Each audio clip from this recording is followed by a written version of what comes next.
Hey guys, it's me, Emelena, and today I'm going to talk about milk inside a bag of milk, inside a bag of milk. We're going to dive into milk inside a bag of milk, inside a bag of milk, inside a bag of I might be missing some insides and some milks, but you get the point. The game was actually recommended to me by a really good friend of mine, shout out to Jenny, and she basically told me like, hey, I think you play as a voice in someone's head and it might be triggering, but you might also really like it.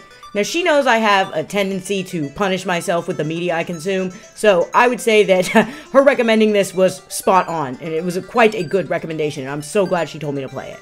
I think one of the things that screwed me up the most about playing this game is that the girl you're playing as thinks she's in a visual novel, and there were times throughout the game where, you know, I tried to, like, convince her otherwise. I felt that I was trying to lead her out of that delusion, but the thing is that she truly is a character in a visual novel, and I really am reading all her thoughts just the way that she thinks. I have had delusions before about being in a video game, being in a movie, or the voices in my head being people controlling me. I'm not going to get into the nitty-gritty of it, but it's not pretty, basically.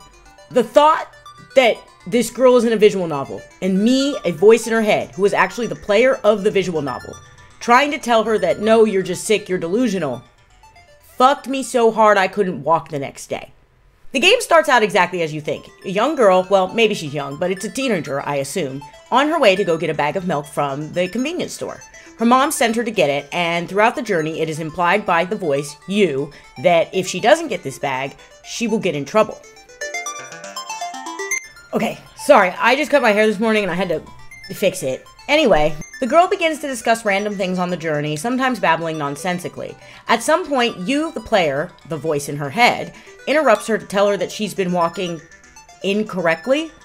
And this is when I realized, wow, okay, this character has some serious issues, because a voice in her head is basically telling her, hey, you've had 1 foot on the dirt and 1 foot on the cement, and that's not okay. Now you're gonna have to go back in time and repeat your steps because you've been walking wrong. And after it said this, I sat there and I thought, I've had voices in my head do goofy shit like this to me before. I also remember that before she left, she was practicing what to say, going, hi, can I get some milk?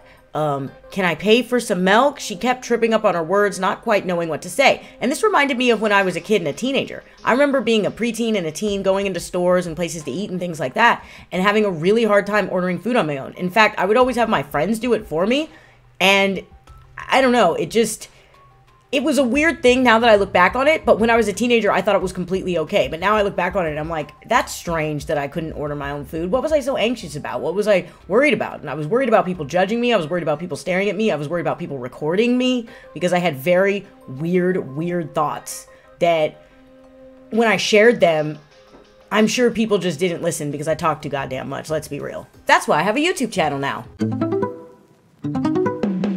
Now, I've had a voice in my head fuck with me supremely. He'll say things like, oh, you left the door unlocked, and I'll go check the door and it's not unlocked, and then it will laugh at me. Or, hey, the water's running in the bathroom, and I can like hear the sound of water running, and I go in there and check, no water's running, and then it will laugh at me, right? So this voice telling her she's walking wrong and that she needs to like change her trajectory or go back in time and re-walk those steps, that is run-of-the-mill voices fucking with you shit to me, and it was like then that I kind of was like, oh shit, this is gonna be rough. One of the things about playing as a voice in this girl's head is that you have the chance to be kind, encouraging, or mean and insulting. I found it very difficult to ever be mean to her. In fact, the only time that anything I was going to say, or I did say, that was mean was also true.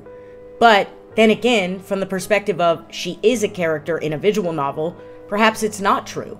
However, I thought, for the best of her in this universe, I should be telling her that she's not a character in a visual novel, regardless of what she believes, because she needs to live like a normal, happy life in universe. I was invested in this character, you guys. I was like, oh no, we gotta get Milk-chan home and make sure she buys the milk so her abusive mother doesn't beat her up. I was invested. And yeah, I'm pretty sure her mom's abusive. Like I said, I played the second game, but also, she says a line in this game, if I don't get home on time, my mom will throw me out the window.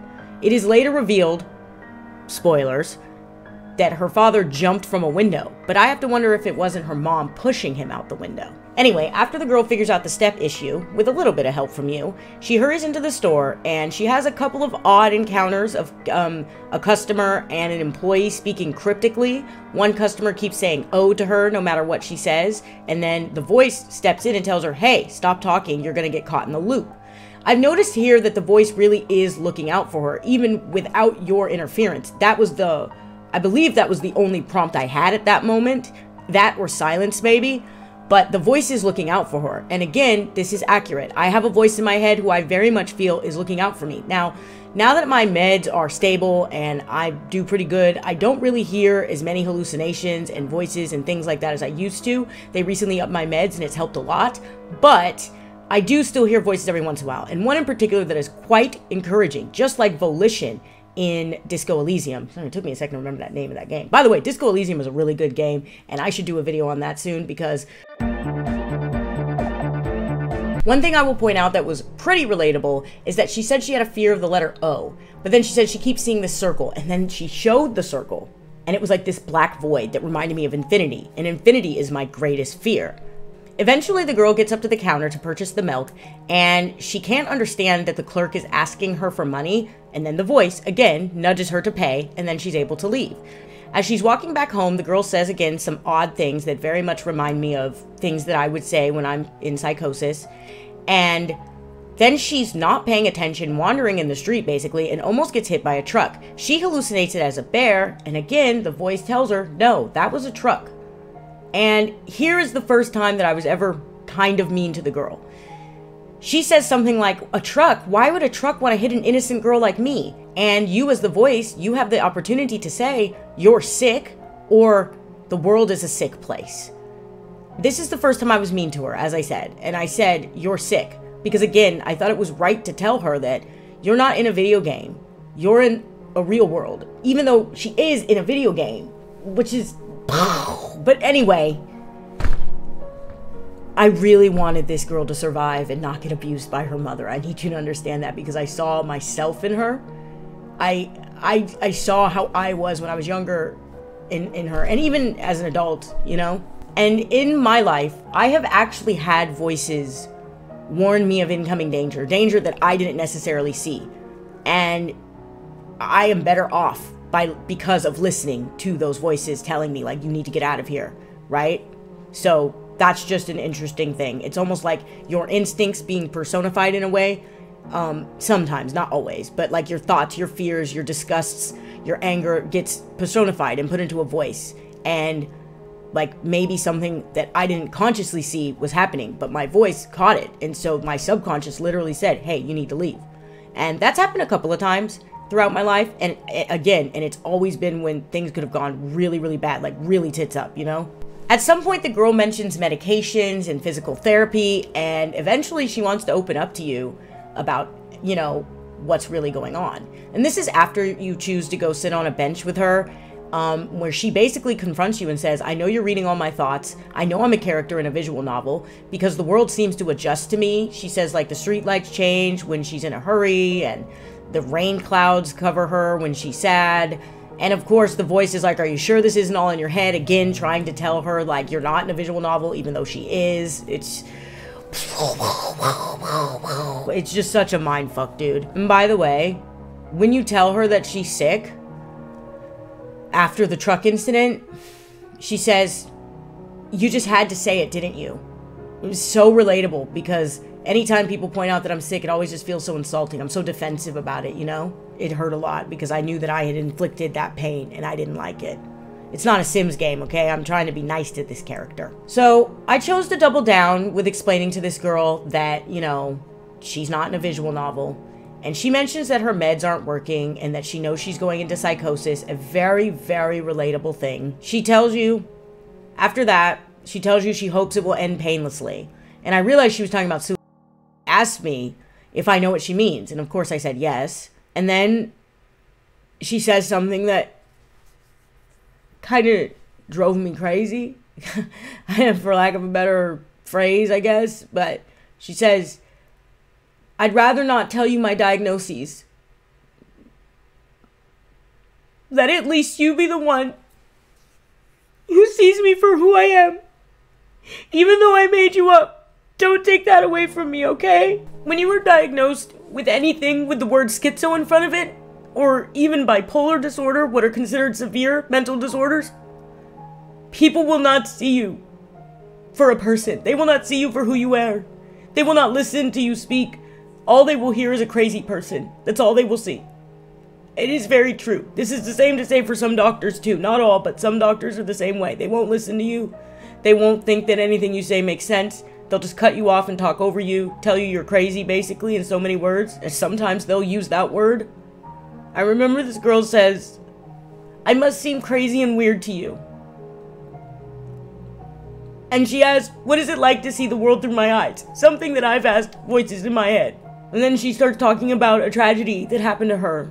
You know, her dad jumping out a window, although it could have been her mom pushing him out the window. And how she only sees the world in red, my most hated color. And how she lost her memory after that event. Loss of memory after a tragic event is quite common. And she said diagnoses, so I assume the girl has schizophrenia or schizoaffective disorder and PTSD. In conclusion, I just want to say that this game kind of broke me. I know that's a popular thing to say, but it was similar to a moment in Maniac, a TV show that used to be on Netflix. It might still be on there, I don't know. But there's a moment in Maniac where only someone who's schizophrenic or schizoaffective could really understand. And I'm not going to get into the details of that moment because we'll just be here all day. But I remember he says goodbye to a hallucination. And then later on, he's hopeful about seeing that hallucination again, but he doesn't. And that might be something that people don't understand about schizophrenia, that sometimes you can be attached to your hallucinations. Sometimes you can make friends with them. That's not extremely common, but, well, in other countries it is. There's a whole can of worms to open with that. But in the United States, schizophrenics tend to have more negative experiences than people in, I believe it was Africa and India. The way they describe their experiences is very different. But that's a different video for a different day. Milk inside a bag of milk, inside a bag of milk, inside a bag of milk, inside a bag of milk, inside a bag of milk is a really good game. And it only takes 20 minutes to beat, and it really gives you this window into what it's like to suffer with your own thoughts, what it's like to have bipolar or schizophrenia or depression even, or OCD, like how your thoughts torture you when you are mentally ill, especially if you have a more severe mental illness. I think most people should play this game. It'll take 15 or 20 minutes of your life to play something that will give you a solid experience. Thanks for watching.